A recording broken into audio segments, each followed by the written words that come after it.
20 over के match में मैंने पता 1000 रन मारे थे एक दफे। 1000 रन मारे थे भाई, रुको जरा। 20 1000 रन।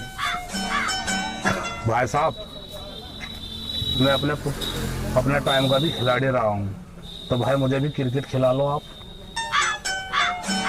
अरे तुम क्या करोगे क्रिकेट खेल के? तुम 10 रुपए वाला बिस्कुट ही बेच लो। यहाँ आके क्रिकेट आ गए खेलने, आता है खेलने नहीं? करा ली बेइज्जती, चलो 10 वाला बिस्कुट ही बेचेंगे, सही कर। 10 वाला बिस्कुट ही बेचो। हमारी वही है।